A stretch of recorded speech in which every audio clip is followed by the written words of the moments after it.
Bienvenue à tous dans Smart Bourse, votre émission quotidienne pour décrypter les marchés.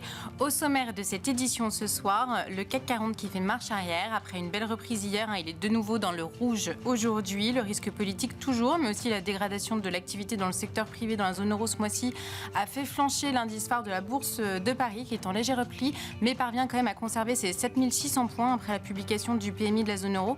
L'indice composite des directeurs d'achat du S&P Global est tombé à 50,8 en juin, un plus bas depuis 3 mois. Les conséquences ont aussi été importantes sur le 10 ans français qui s'est tendu aujourd'hui. Le spread s'est écarté de nouveau. L'écart entre Bund et OAT se situe désormais aux alentours des 75 points de base. Au sommaire également, les 4 sorcières. Comme chaque troisième vendredi de fin de trimestre, c'est le jour des 4 sorcières, jour d'expiration de toutes les options et de tous les futurs sur indices et sur actions. Cette échéance intervient ce mois-ci dans un contexte très particulier. On aura peut-être un regain de volatilité particulièrement. Nous en parlerons bien sûr dans la suite de cette émission avec nos 3 sorciers que nous avons le plaisir de retrouver. Et enfin, en dernière partie d'émission, c'est le quart d'heure thématique. Nous vous proposons de revenir sur le regain d'intérêt des small et mid cap sur les marchés observés depuis quelques mois. Marion Casal, gérante chez Montpensier Finance, nous expliquera ce qui caractérise ce mouvement et comment être positionné pour la suite.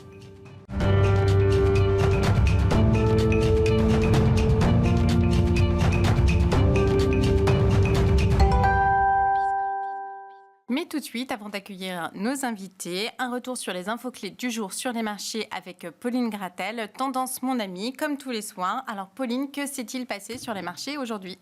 Alors aujourd'hui est une journée d'échéance, la journée des 4 sorcières, avec l'expiration attendue de plusieurs produits dérivés. Sur le marché action, l'ensemble des bourses européennes recule aujourd'hui. Le CAC 40 perd plus de 0,7% après la dégradation de l'activité en zone euro. L'indice PMI manufacturier de juin pour la zone euro ressort sous les attentes à 45,6 après 47,3 le mois précédent. Le PMI service est également sous les attentes et inférieur au mois précédent à 52,6 pour l'ensemble de la zone après 53,6 en mai. Le PMI composite est lui aussi inférieur aux attentes et au mois précédent. Il ressort à 50,8 après 52,2 le mois précédent et le consensus tablé sur 52,5. Alors après cette publication, les rendements souverains en zone euro reculent. Oui, le rendement du Bund allemand à 10 ans perd 5 points de base à 2,36% environ. Celui de l'OAT française à 10 ans est autour de 3,12%. Le spread entre ces deux obligations reste stable aux alentours de 75 points de base. On a aussi les PMI préliminaires américains aujourd'hui. Oui, le PMI manufacturier ressort au-dessus des attentes et du mois précédent à 51,7 contre un consensus de 51. Le PMI service, lui, ressort à 55,1 contre un consensus de 53,4. Enfin, le PMI composite ressort à 54,6, quasiment similaire au mois précédent et au-dessus des attentes. Et surtout, c'est un pic depuis 26 mois. Après cette publication, on a vu le rendement de l'obligation américaine à 10 ans rester plutôt stable autour de 4,25%. Enfin, à noter aussi sur le marché des changes, le dollar gagne un peu plus de 0,20% face aux devises de référence. Est-ce qu'on peut parler d'ailleurs un petit peu du marché action US, Pauline ? Oui, les bourses américaines consolident leur récent record. Nvidia, qui était passé devant Microsoft pendant quelques jours avec le titre de première capitalisation boursière mondiale, repasse finalement en seconde position après son repli d'hier. Le titre Nvidia a abandonné plus de 3% hier. Aujourd'hui, il ouvre à nouveau en baisse à Wall Street. Ceci étant dit, n'oublions pas que Nvidia a pris plus de 160% depuis janvier. Dans le sillage de Nvidia, c'est ST Microelectronics qui recule aujourd'hui à Paris de plus de 2% au cours de la séance. Et du côté de l'actualité européenne sur les marchés ? Carlsberg se replie de 7% au Stoxx 600 et figure ainsi parmi les fortes baisses du jour. La cause, Britvic, le propriétaire de Tesser, a rejeté une offre non sollicitée de Carlsberg, la deuxième d'ailleurs, la jugeant sous-évaluée. Le titre Britvic bondit jusqu'à 14% au cours de la séance. Et la semaine prochaine, au niveau des indicateurs, Pauline, ça donne quoi ? Le début de semaine sera assez calme. Les investisseurs prendront connaissance de l'indice IFO allemand du mois de juin lundi. En fin de semaine, la 3e estimation du PIB américain pour le premier trimestre et les revenus et dépenses des ménages américains du mois de mai seront publiés.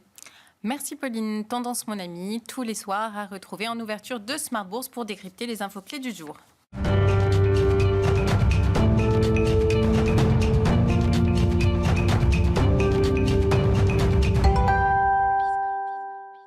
Comme chaque troisième vendredi du mois, pour l'échéance des marchés, j'ai le plaisir d'accueillir les 3 sorciers de Smart Bourse. Alors, Philippe Béchat, président des Éconoclastes et rédacteur en chef de la Bourse au quotidien. Bonsoir Philippe, merci d'être là. Merci de m'accueillir. Merci aussi à Romain Daubry, membre de la cellule Info d'Experts de Bourse Direct. Bonsoir Romain. Bonsoir. Et puis bonsoir Jean-Louis Cussac, trader chez Perceval Finance Conseil. Bonsoir tout le monde. Alors, on va commencer avec vous, Romain. Bilan de l'échéance. On aurait dû vous prendre au mot le mois dernier. Vous nous avez dit « Sell in mid-May and go away ». C'est vraiment ce qu'il fallait faire, là. Oui, ça a été aussi accentué en France, parce que si on regarde les marchés américains, ce n'était pas le moment de vendre non plus. Non plus, non. Mais à Paris, effectivement, le déclencheur a été celui que tout le monde connaît maintenant. On avait des signaux de faiblesse, ou en tout cas de manque de momentum sur les indices européens depuis quelques temps. L'annonce politique a enfoncé le clou et déclenché un mouvement de consolidation un peu marqué, assez brutal, mais en fait, pour aller chercher des cibles parfaites et idéales qu'on avait fixées graphiquement. C'est-à-dire qu'il n'y a pas encore eu de... C'est pas tant pour dire que la cible était bonne que pour dire qu'il n'y a pas eu de panique. Il y a eu un peu de dégagement. Pas de panique. Avec des volumes. On est allé se mettre en situation de position de risque moyen, c'est-à-dire qu'on a des niveaux à ne pas enfoncer. En revanche, on est et on a des niveaux à réintégrer relativement rapidement sur le CAC 40, 7770, 7790 points, à réintégrer assez rapidement au risque de valider des figures plus graves. Donc on est vraiment dans une situation, au cours de cette échéance, on a perdu finalement 6,72%. La compensation, c'est 7612,90. On perd 548 points sur le mois de juin, sur l'échéance du mois de juin par rapport au mois de mai. Et on clôture donc cette échéance trimestrielle en bas. Ce qui est intéressant de noter, c'est que au cours du mouvement de baisse et même avant l'annonce de la dissolution de l'Assemblée nationale, on a remarqué que la baisse se formait sur l'indice CAC 40 sans pression baissière. Alors, on a quand même perdu environ 10% par rapport au plus haut. Il est rare qu'un mouvement se produise comme ça sans qu'il y ait un peu de spéculation baissière qui vienne alimenter cette baisse-là. Or, le nombre de contrats futurs n'a pas évolué dans le sens du marché. Si on regarde le CAC 40 sur la période échéance, donc du 20 mai à hier soir, on a perdu 6%. Et le nombre de contrats futurs a baissé de 13% sur le CAC 40. C'est-à-dire qu'il y a vraiment très peu d'intérêt et au cours de la baisse, ça s'est plutôt asséché. C'est-à-dire que le contexte fait qu'il n'y a pas d'opérateurs qui veulent prendre des paris sur ce marché, ni la baisse, ni la hausse. C'est l'attentisme là avant les législatives. Et c'est rare de voir ça à ce point-là, c'est-à-dire qu'on pourrait prendre des paris dans un sens ou dans l'autre, et c'est à chaque fois dans le sens de la baisse, et bien que la position s'est vraiment asséchée. On arrive à des niveaux vraiment très très bas d'intérêt sur le CAC 40, particulièrement bas par rapport à la moyenne habituelle. Et puis dans le même temps, on a vu aussi le nombre de contrats d'options s'assécher de la même façon, et ça aussi c'est très rare. On entame l'échéance du mois de juillet avec 80% d'options de vente et 30% d'options d'achat. Il y a toujours les options d'achat et de vente en moyenne, call et put. Après, il peut y avoir des stratégies haussières ou baissières ou de stagnation, on va dire, sur les marchés d'options. Mais là, l'ensemble des positions indique qu'il n'y a pas non plus du tout d'acheteurs, ce qui fait que le ratio de couverture devient très pessimiste, très prudent, mais en fait, de fait, parce qu'il y a un retrait d'intérêt qui est quand même assez important. Donc, on est vraiment en situation de stand-by, c'est la situation très propre à l'indice CAC 40. Sur l'Eurostoxx, on a... Oui, c'est différent, enfin, légèrement différent. Oui, c'est légèrement différent, effectivement, puisque sur l'Eurostoxx, on a une position ouverte sur le nombre de contrats futurs qui a augmenté. On a baissé de 2,5%, c'est quand même beaucoup moins méchant sur l'Eurostoxx, avec un nombre de contrats qui a progressé de 16%. Et la quasi-totalité de cet intérêt, il a été ouvert à partir du 6 juin. Donc, en fait, on avait... À chaque fois qu'on rebondissait, baisse d'intérêt sur les futurs et augmentation dans les mouvements de baisse. Ça, c'est plutôt fréquent, sauf qu'à chaque fois qu'on remontait, l'intérêt se neutralisait. Donc, on n'avait pas vraiment de pression baissière qui naissait, ou légèrement. Après, ça a été le cas, sauf qu'on approchait de l'échéance technique des marchés dérivés et que la position ouverte augmente mécaniquement à l'approche de l'échéance des marchés dérivés. Donc, il y a dans cette augmentation de l'intérêt baissier aussi des stratégies et des positions d'options. Il sera donc hyper intéressant de voir lundi matin quel est le nombre de contrats qui restent par rapport à la position ouverte à ce soir, puisqu'il y a 3 175 000 contrats futurs ouverts à ce soir sur l'Eurostoxx, ce qui est on s'approche de la moyenne qui était à 3,6 millions. On avait des positions qui étaient très faibles. Sur les indices américains, c'est pas la même chose du tout parce que là, on a pris 3,20% et la position ouverte a augmenté de 23% sur le S&P. Et donc, on a des comportements de marché qui sont très désynchronisés. Complètement. Oui. Ça, on n'aime pas tellement sur les marchés en général. Enfin, il y a toujours un retour à la moyenne qui se forme. Et quand on part de point bas et qu'un indice part seul, c'est différent. Mais quand on est tous montés et que certains retracent, avec des écarts de volatilité qui sont très importants aussi. Il y a vraiment des choses à regarder et un petit peu de prudence à avoir, d'autant plus qu'on a eu quelques soubresauts, on y reviendra j'imagine, mais sur les marchés américains hier soir, rien d'alarmant à ce stade, mais on a débordé puissamment des cibles graphiques et puis on est allé un peu plus haut sur fond d'échéances techniques et dans des proportions et avec des niveaux d'intérêt qui sont assez impressionnants sur les marchés américains. Et donc, on a vraiment des comportements assez dissymétriques et ça, c'est à prendre en compte. Donc, on entame l'échéance du mois de juillet probablement avec beaucoup d'attentisme sur l'indice CAC 40, un trading range qui est bien identifié maintenant, c'est 7507 en bas sur le futur juillet, 7791 en haut. Ouais. Il faut sortir de ces deux bornes pour avoir des réponses et réactiver la dynamique haussière au-delà de 7916. Si on va s'installer en dessous de ce niveau-là, la cible suivante c'est autour des 7200 points et là on est dans un cas de figure beaucoup plus gênant. On a la possibilité, si on ne réintègre pas 7791 avant la fin du mois de juin, et on va pousser ce calendrier à cause du résultat législatif jusqu'au 8 juillet, on va mordre un peu et à dire que si on reste sous 7791 après le 8 juillet, on valide une structure de retournement baissière qui est beaucoup plus gênante pour le CAC 40 et qui donnerait des cibles aux alentours de 6003, 6005. D'accord. Je ne dis pas qu'on va y aller, mais voilà le terrain de jeu et voilà la route à observer.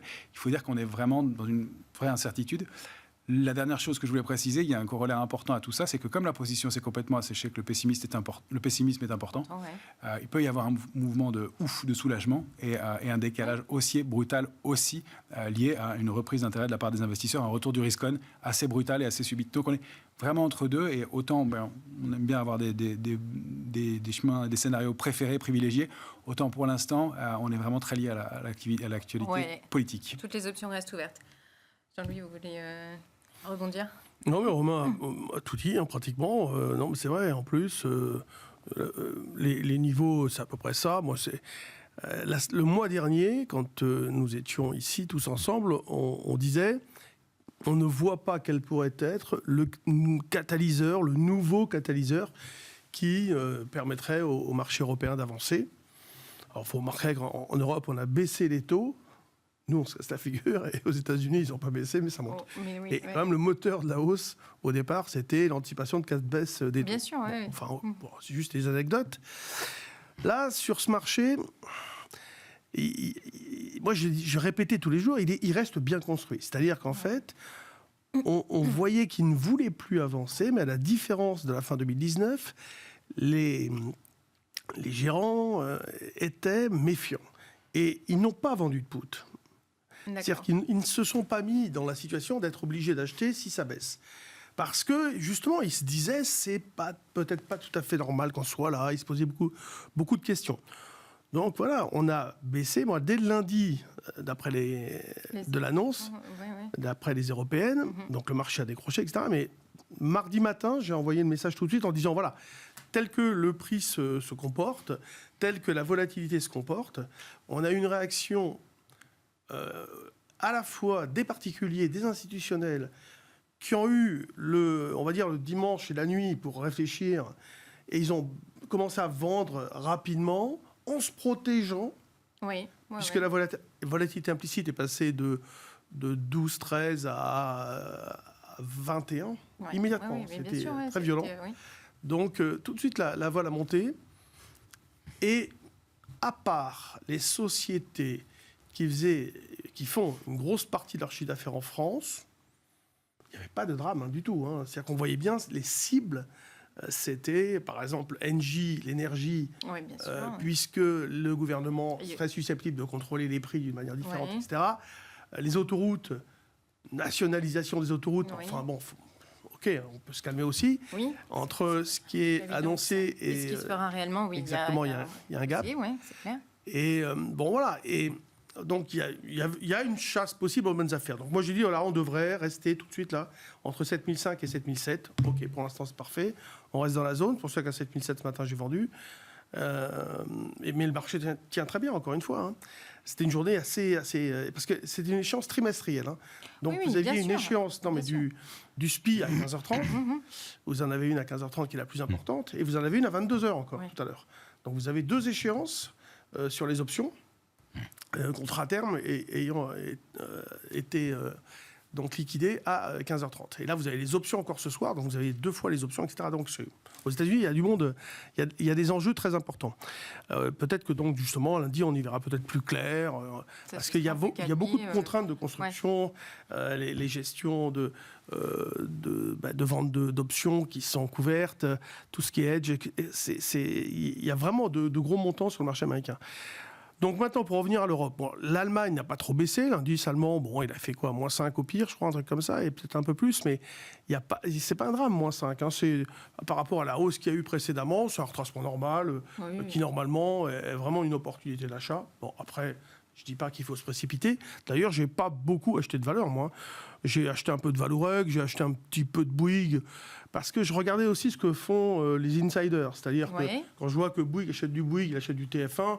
Bon, TF1 s'est fait taper, hein, comme M6, comme tout le secteur.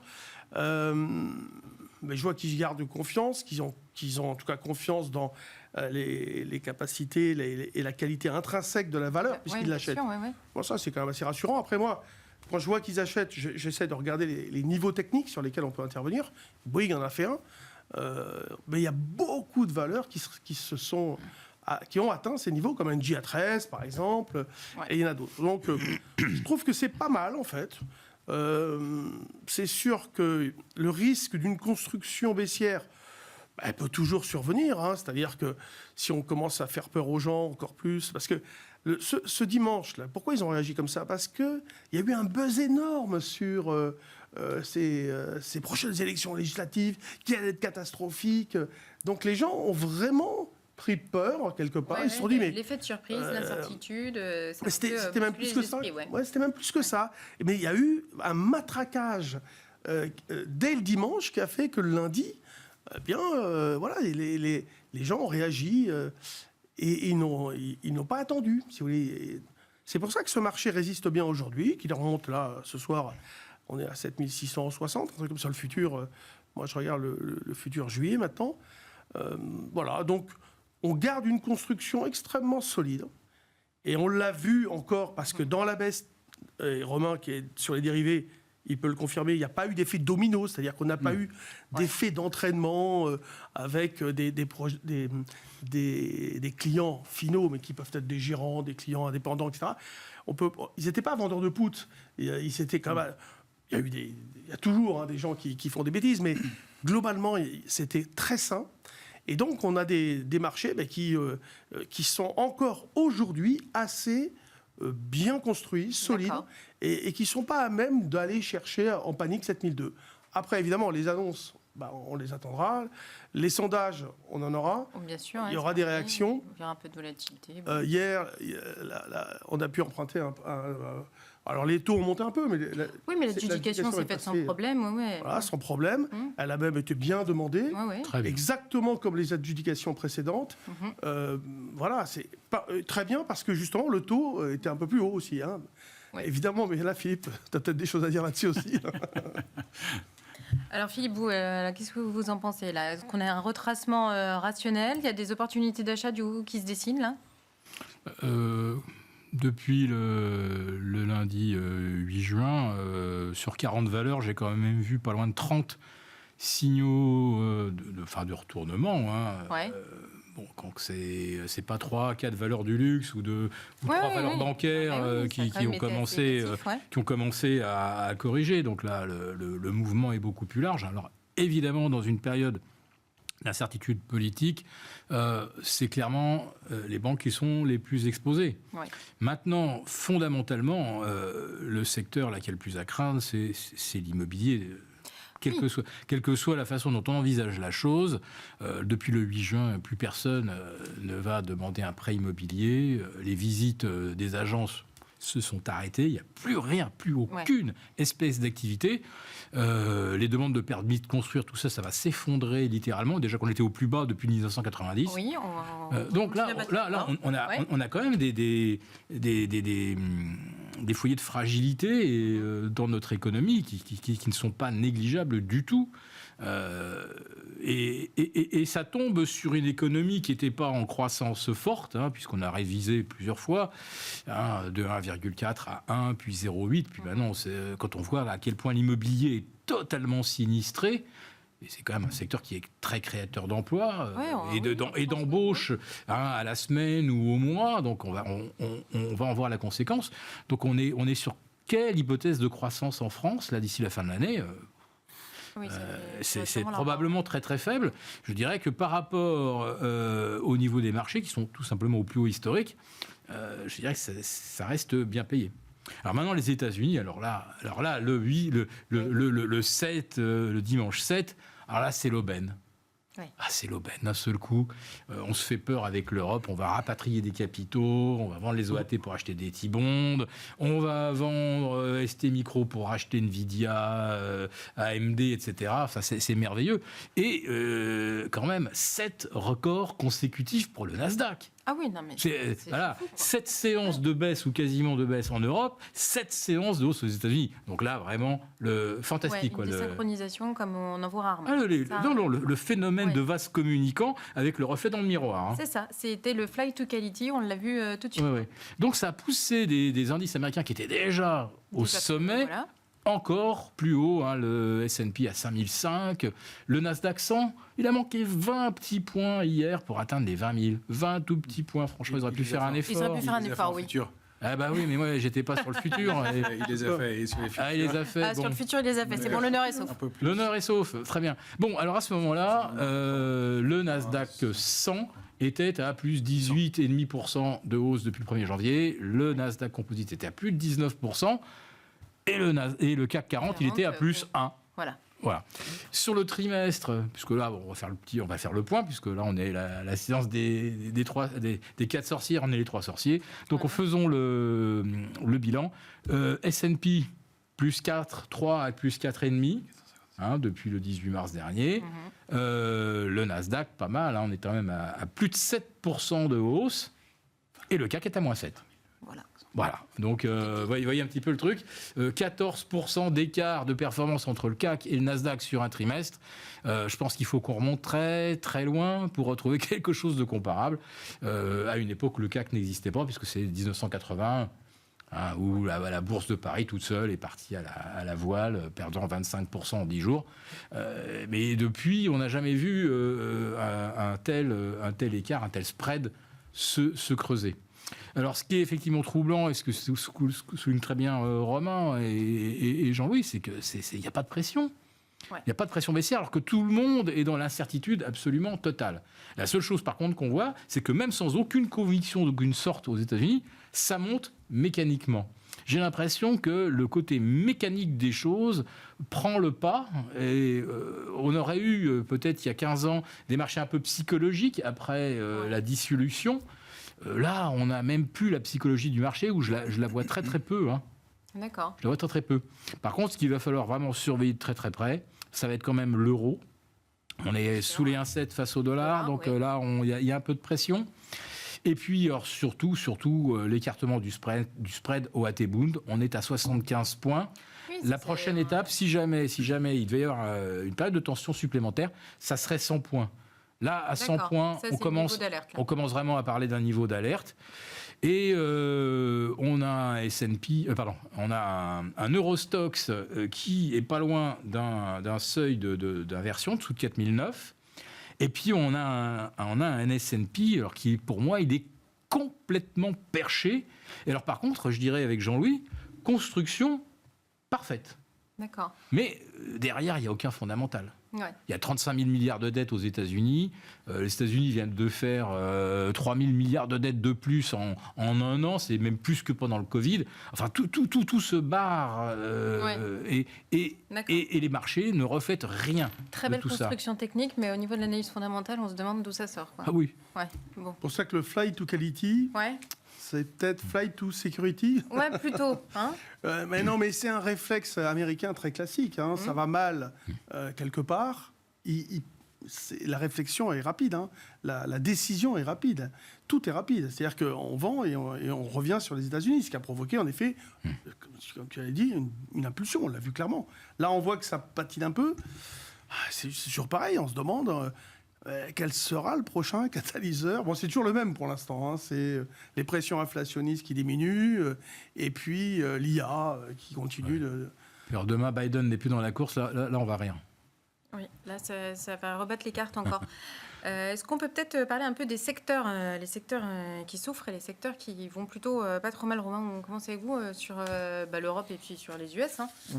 Oui, bien sûr. Alors, il y a effectivement des secteurs qui tirent un peu leur épingle du jeu. Le thème depuis le début de l'année, c'est qu'il n'y avait pas vraiment de secteur qui s'en sortait mieux, à part le secteur bancaire et l'automobile à un moment. C'est moins le cas, évidemment. Oui. On a vu les small caps repartir très franchement il y a quelques semaines, et puis le coup donné au marché a été assez brutal pour les small caps. Parce que le CAC a fait moins 6,2 et l'indice small, je crois qu'il a fait quelque chose de mémoire, moins 10, moins 11. C'est ça, il a gommé sa performance en 10 jours de quelques semaines. Il y a des vrais dégagements et un vrai questionnement. Alors on revient sur des niveaux. 11 355 sur l'indice CAC Small. C'est le point à partir duquel on avait déclenché la hausse. On s'est remis au niveau d'arrêt. On revient sur l'oblique baissière de long terme qu'on avait débordé enfin après 3 ans de sous-performance et de stabilisation. Et donc on est en situation d'arrêt, c'est-à-dire que on gomme et on attend pour voir ce qu'il en est. Donc pour les plus courageux, ce sont des points d'entrée avec un stop assez court. Pour les plus prudents, il faut attendre de voir l'évolution par la suite. On l'a vu sur quelques small caps, un peu de coups de trading, mais on voit que ça ne dure pas longtemps et que ce sont vraiment de petits arbitrages intraday. Il n'y a pas grand-chose qui se produise là. Ce qu'on peut dire sur les indices aussi DAX et Eurostoxx, c'est que l'Eurostoxx avait rompu son niveau d'alerte, à mon sens, en tout cas sorti d'une structure de consolidation par le bas, 4880, 4915, et qu'il l'a réintégré. Et le DAX, lui, est resté solide. Il n'a pas rompu ses niveaux d'alerte. Je ne sais plus les cibles exactes, les niveaux 18 000. Et donc, on n'a pas d'alerte majeure de ce côté-là. Pour la Chine, on avait parlé, c'est mollement surperformant. La zone Asie, en revanche, on avait parlé d'un panier de valeurs, Asie hors Japon, qui était pas mal et qui surperforme bien le marché. L'Inde, malgré son trou d'air, forme de nouveau plus haut. On avait insisté aussi beaucoup sur les commodities et la surpondération en matières premières qui permettait de faire un bon arbitrage. Ça sert toujours bien dans ce contexte, même si on a eu des retracements un peu marqués sur le cuivre, notamment à cause de la Chine, qui a perdu 15% par rapport à ses plus hauts, mais qui arrive, à mon sens, dans une zone d'intérêt, là, 4,25, 4,45. Donc oui, ça redevient intéressant. Ça redevient intéressant, et c'est un peu le même comportement aussi. On peut faire un parallèle avec le comportement de l'or. L'or, il avait stagné pendant 4 ans, entre 2020 et 2024, dans un grand trading range, 1688, 2070. Il en était sorti par le haut au mois de décembre, puis il avait réintégré la partie basse. Mais surtout, il avait stagné au-delà de la médiane de ce trading range, juste avant de former ce niveau-là. C'est ce que fait le cuivre aussi. Le cuivre est dans un grand trading range depuis une dizaine d'années, même une vingtaine d'années maintenant, 2,44 et 5,06. Il a testé la médiane pendant 2 ans. Et il en a été sorti par le haut pour aller rechercher la borne haute de 5,06. Et là, il consolide une quinzaine de pourcents. Pour moi, ce sont des opportunités d'entrée sur techniquement et graphiquement, parce que des signaux se mettent en place timidement, il faut le dire, à court terme, mais en revanche, ce sont des points d'entrée intéressants sur un métal de la transition énergétique. Donc, il y a aussi des choses à faire toujours de ce côté-là. L'argent, qui avait bien performé, consolide toujours, mais en partie haute, aux alentours des 30. C'est toujours, à mon avis, un mouvement haussier pour aller chercher autour de 35 dans un premier temps et puis autour de 40 par la suite, voire même un peu plus. Ce sera peut-être un petit peu plus long, mais ça fait toujours partie des arbitrages valables. Et le panier de valeurs commodities, qui englobe pétrole, et puis gaz et métaux précieux notamment, est toujours au-delà de son support à 23,41. Et il a toujours une douzaine de pourcents à prendre encore, à mon sens. Donc pas d'accélération trop violente des matières premières, mais ça fait un très bon arbitrage dans ce contexte de marché. Et nous ça nous a bien permis d'amortir ce choc-là. Pour le reste des secteurs, les énergies renouvelables avaient commencé à redonner des signaux depuis quelques jours, timidement, et ils se sont fait doucher par le contexte. Donc On a une situation d'attente, en revanche, qui se porte toujours bien, même en Europe, c'est économie digitale, intelligence artificielle, alors ça c'est plus large évidemment, et technologique un petit peu, assurance et finance, qui sont les paniers de valeurs européens qui surperforment le benchmark du CAC 40. Donc pour l'instant, largement, mais surperformer le CAC 40, c'est plutôt facile ces derniers jours, mais parmi les secteurs qui se portent le mieux. Maintenant, c'est vraiment encore une fois observé parce que la donne peut être assez vite inversée. Dernier élément, c'est effectivement au sujet des indices américains, c'est le mouvement. Enfin, le mouvement s'est construit effectivement de façon très propre. Et encore une fois, l'accélération haussière s'est faite avec des volumes, avec du soutien acheteur. Et c'est-à-dire qu'après une petite pause, on est reparti de plus belle. Alors, on a là aussi des superlatifs qui sont assez impressionnants quand on regarde des valeurs comme Nvidia sur lesquelles il y a eu un peu de soubresaut au cours des dernières heures. Et là, on a alors hier ce qu'on appelle un avalement baissier. La bougie d'hier a commencé avec une ouverture en hausse par rapport au jour précédent. Les acheteurs avaient la main, ça s'est terminé par des vendeurs qui ont repris la main. On soupçonnait l'aspect technique des choses et effectivement, il y avait une position ouverte qui est gigantesque sur les options Nvidia. Pour vous donner un ordre de grandeur sur 2 prix d'exercice d'options, le prix d'exercice 130 et 135 sur Nvidia, il y a eu échangé sur la journée d'hier uniquement en nominal, en valeur de l'action, plus de 8 milliards 150 millions de dollars d'échanges juste sur 2 prix d'exercice d'options Nvidia, alors que la valeur cote à côté un instant $140 quelques minutes. $140, ça veut dire que pendant un instant, elle a été aussi 2 fois au double de la distance de sa moyenne mobile de 100 jours, qui est un repère pour tous les chartistes, une moyenne mobile de 100 jours qui était à 69. Donc, on est vraiment dans un contexte de surachat. De surachat, au moins. Alors, je sais que derrière, on n'est pas dans le cas je parle d'un excès graphique et technique de court terme. Pour ce qui est de la progression de sa marge, etc., on l'a tous intégré maintenant.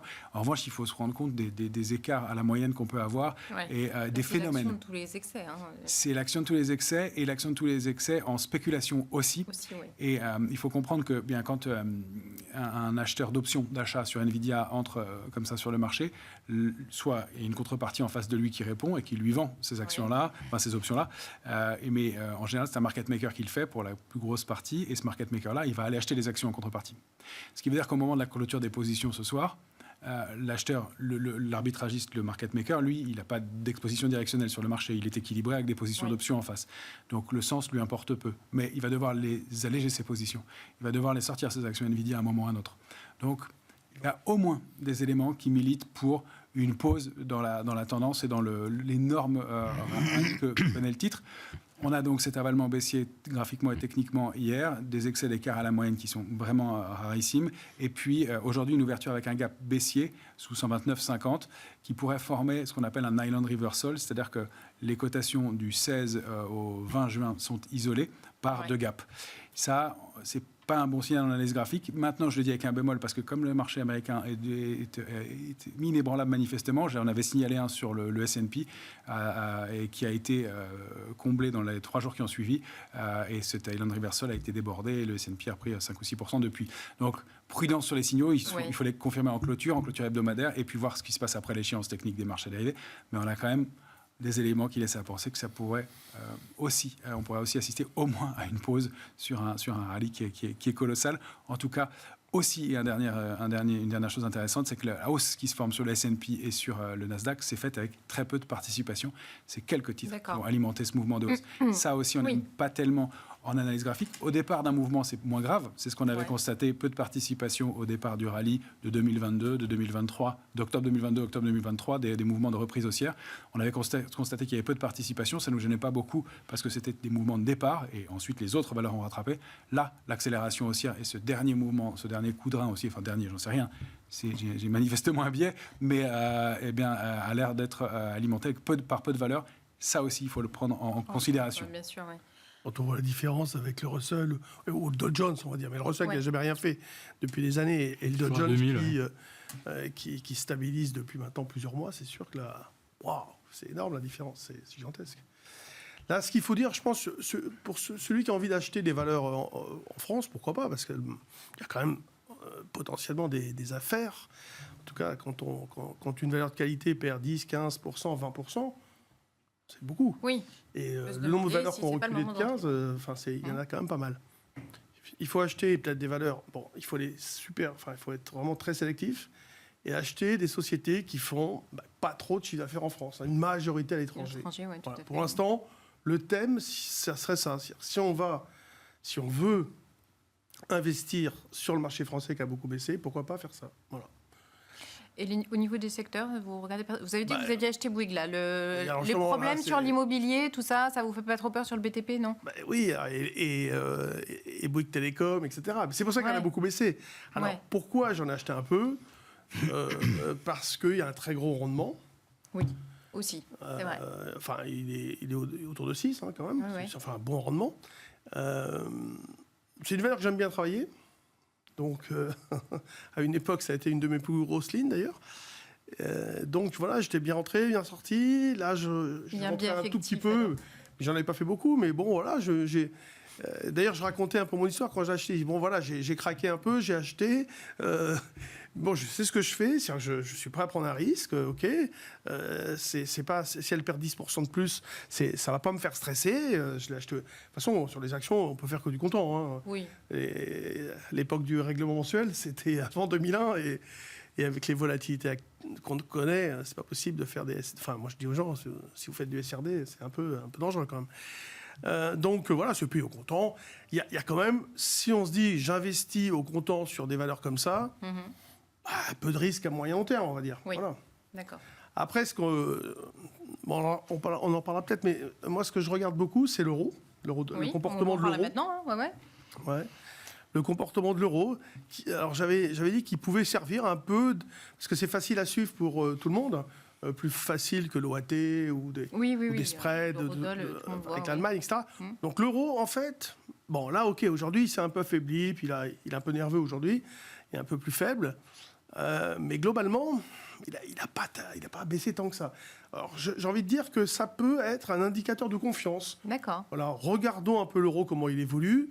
C'est vrai que ce matin, il décrochait face au yen aussi. Il y avait, justement, hier, on avait quelqu'un qui lançait une idée qui était de vendre l'euro-yen. Il a eu raison, puisqu'il a bien décroché. Et il y a le franc suisse aussi qui se porte bien, qui est vu comme une valeur refuge par rapport à l'euro. Il y a beaucoup d'investisseurs qui vont en effet vendre l'euro et acheter du franc suisse. Non, mais simplement, déjà, regardons l'euro. Ça peut nous donner une bonne indication. Et après une semaine un peu difficile, on peut dire que c'est pas le drame sur l'euro. Non, c'est pas le drame. Ça tient. C'est de bonne augure. On est baissier, il est plutôt baissier. Bien sûr, oui. Mais ça reste Il n'y a pas eu d'accélération, il y a eu un bon rebond à un moment donné. Bon, voilà, c'est pas ridicule, quoi. Il n'est pas parti en vrille. Non.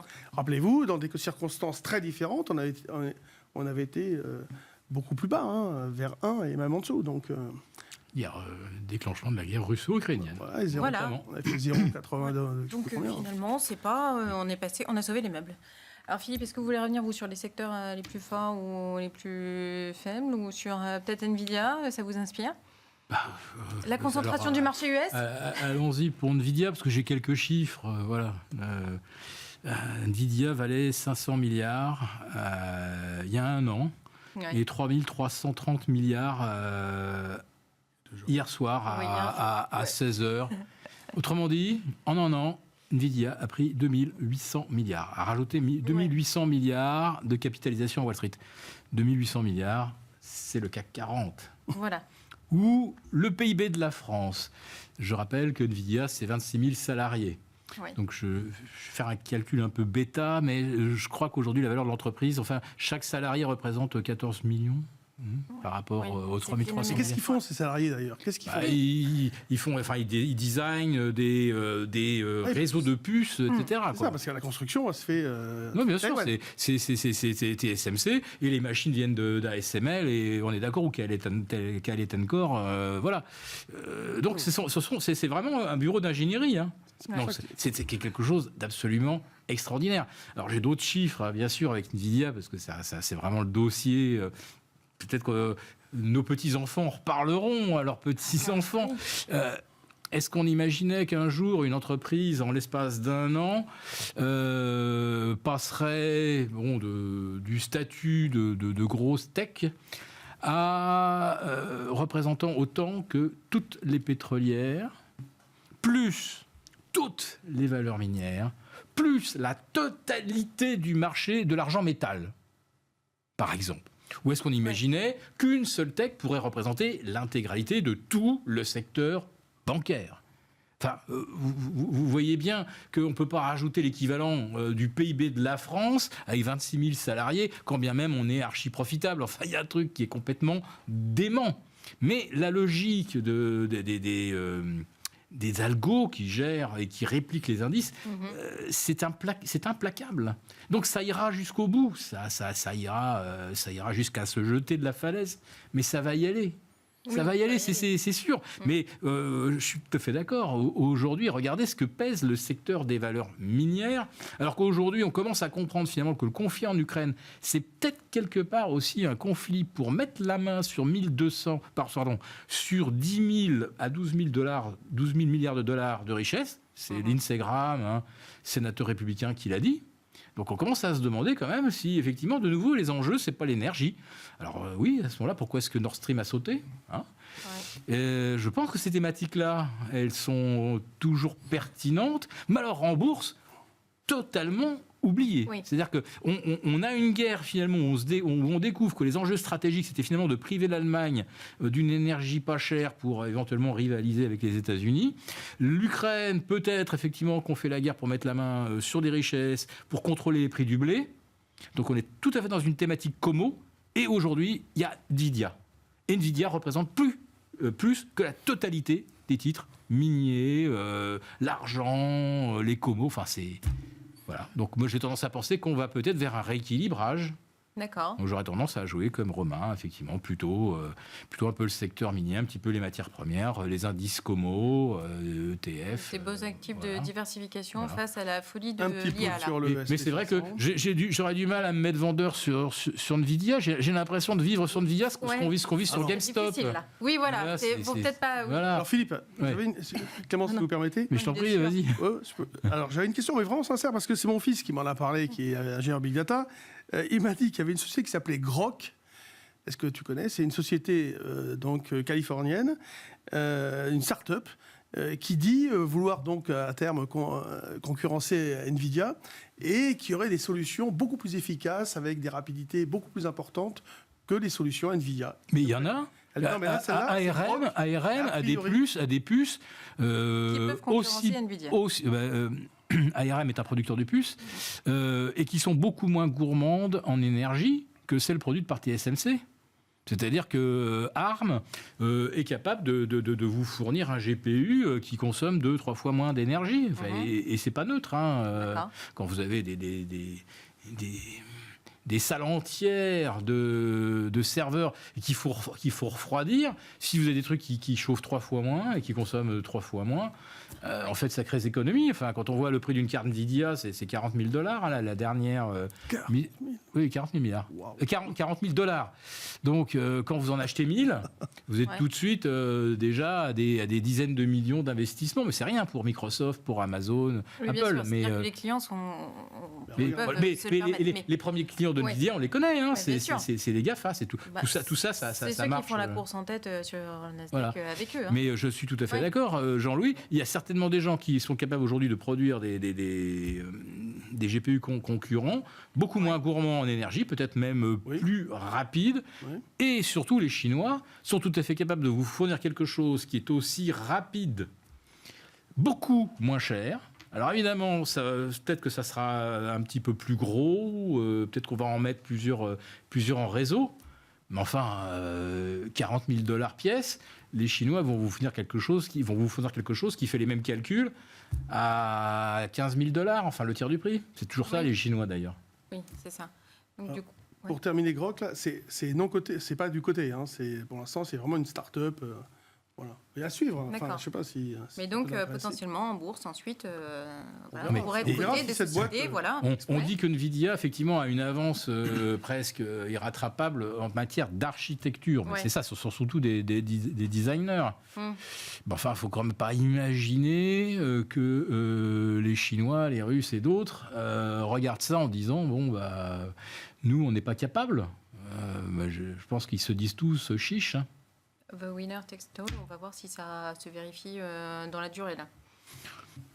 Moi, je pense qu'on va très très vite d'abord s'apercevoir qu'on a vraiment extrapolé des consommations de serveurs NVIDIA pour l'intelligence artificielle. Je pense qu'on a un peu rêvé.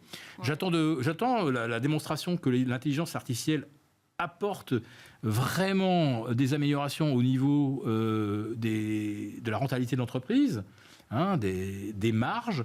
Aujourd'hui, où est-ce que l'intelligence artificielle fait d'un seul coup apparaître des économies ou des gains de productivité énormes?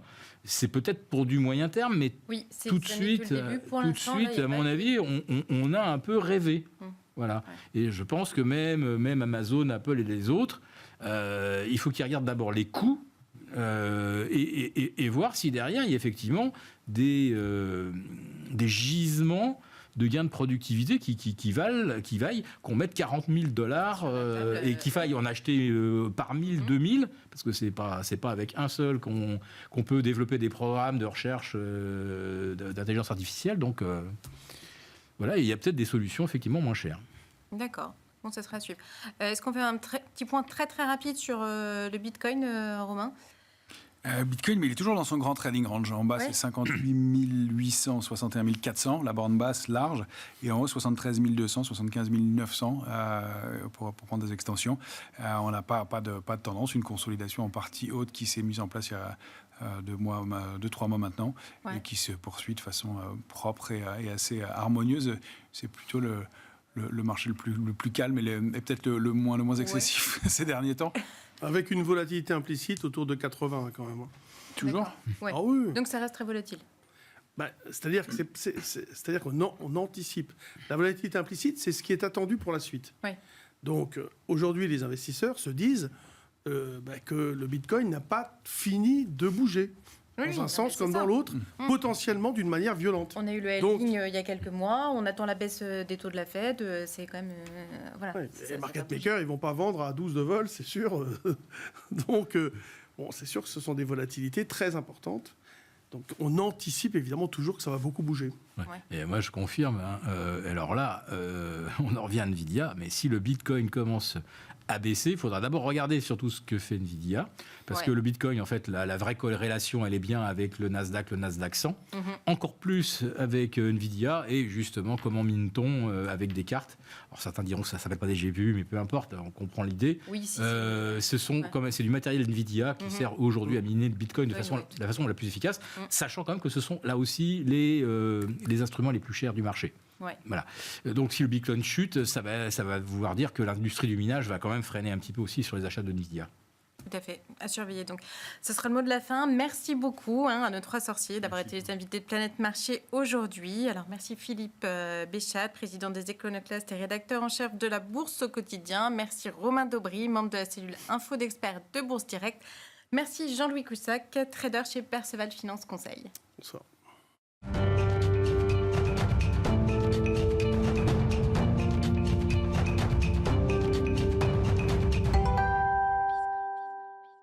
Le dernier quart d'heure de Smart Bourse, c'est le quart d'heure thématique. Et aujourd'hui, dans Marché à thème, nous revenons sur le regain d'intérêt observé sur la classe d'actifs small et mid cap depuis quelques mois maintenant. Alors, qu'est-ce qui caractérise ce mouvement ? Comment être positionné pour la suite ? L'analyse de Marion Casal, gérante chez Montpensier Finance, au micro de Grégoire Favet dans l'émission Smart Bourse du 13 juin. On l'écoute. Oui, alors c'est vrai que si on met entre parenthèses un peu les derniers jours de cotation, ça fait maintenant quasiment 3 mois qu'on ne sous-performe plus les large caps, ce qui est quand même une excellente nouvelle parce que globalement, depuis 2018, ça va faire maintenant 5 ans, avec 2 années compliquées, 2018-2022, qu'on était en sous-performance versus les large caps. Donc ça, c'est le premier point.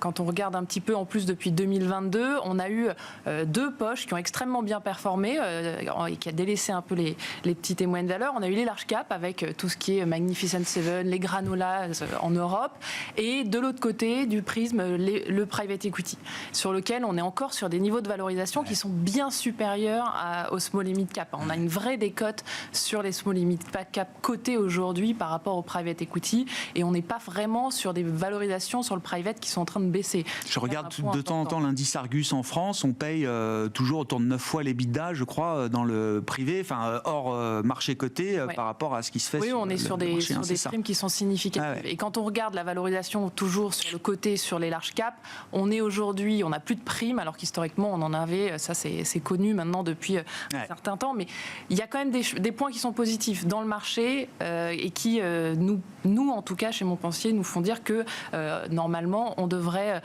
voir une surperformance des petites et moyennes valeurs. Le premier point, c'est les taux, puisque on n'a pas besoin forcément d'une baisse des taux pour avoir une surperformance des petites et moyennes valeurs, mais on a besoin d'une stabilité. D'accord. Voilà. Ça arrête stabilisation de monter, des taux. Voilà, on l'a vu entre 2019 et 2021, les taux étaient stables et les petites et moyennes valeurs ont surperformé. Donc voilà. Donc là, on est plutôt à l'aise avec ce scénario au moins de stabilisation des taux.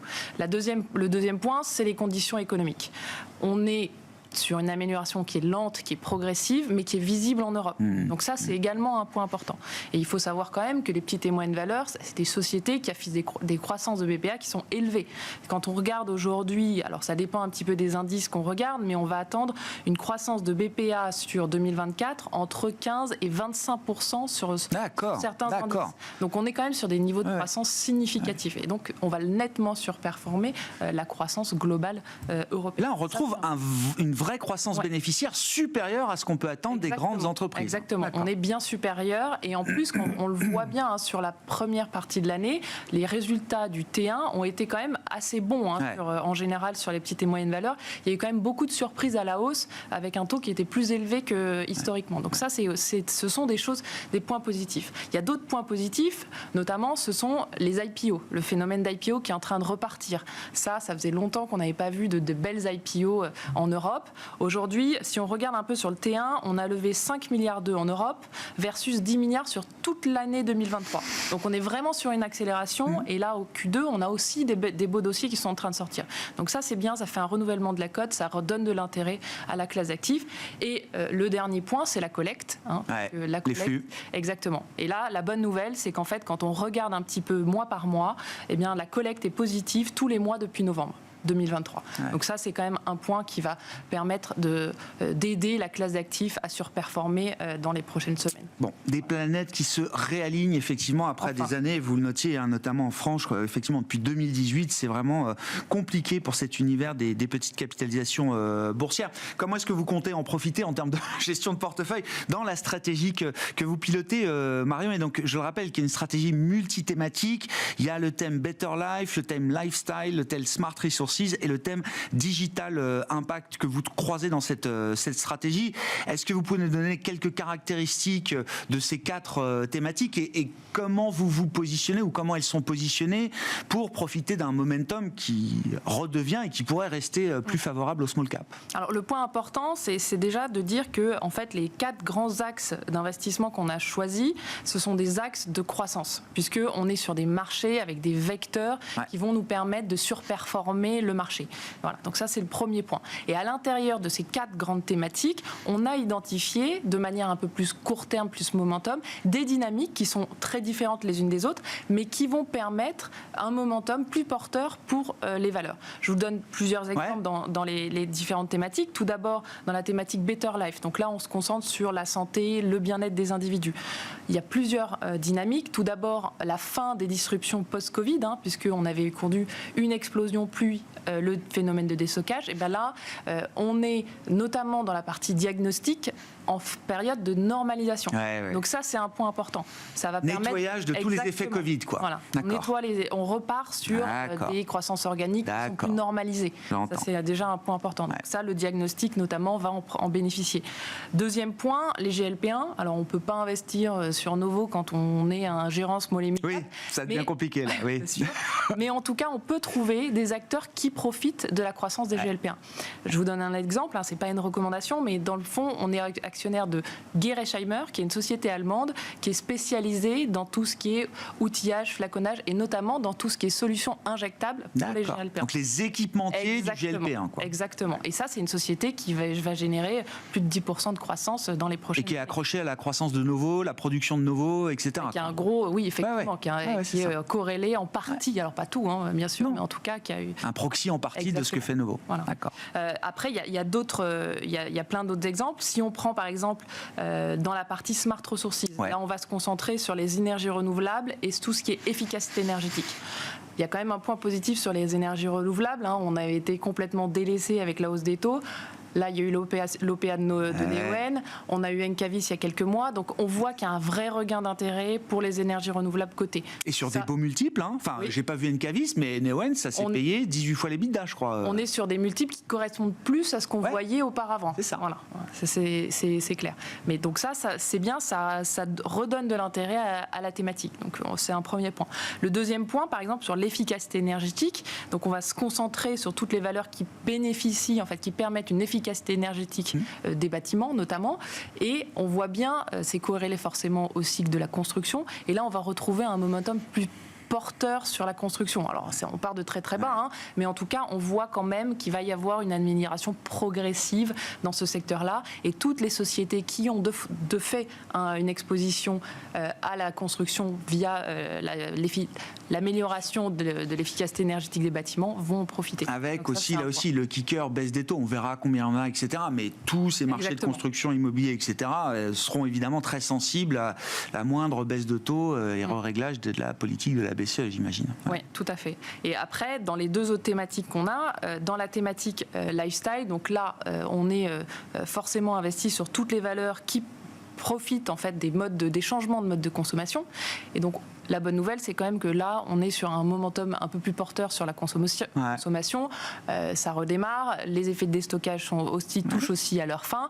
Et on a quand même sur le marché des très belles valeurs en Europe, cotées, qui sont sur des multiples de valorisation qui sont complètement déprimés. Que ce soit sur les articles de sport, que ce soit dans certains sous-segments. Je pense notamment à des acteurs. Alors effectivement, le déstockage a fait mal, mais je pense à un acteur comme Rémy Cointreau aujourd'hui, qui, alors forcément, il y a des petits des sujets qui impactent, la Chine, etc. Indépendant de la volonté de Rémy Cointreau, on va dire. Exactement. Mais aujourd'hui, on se retrouve à un niveau de cours qui est identique à 2017. Entre-temps, le BPA a été multiplié par 2 sur Rémy Cointreau. Donc effectivement, il peut y avoir encore des aléas et de la volatilité sur le titre, mais en tout cas, voilà, aujourd'hui, ça vaut à peine le stock. Voilà, donc ça, c'est un point important. Donc on peut trouver des sociétés intéressantes aussi dans cette thématique-là. Et l'aspect digital impact, comment est-ce que vous le traitez là justement à ce stade, Marion ? Dans le digital impact, c'est simple, on se concentre vraiment sur tous les marchés qui sont de niche ou à forte croissance.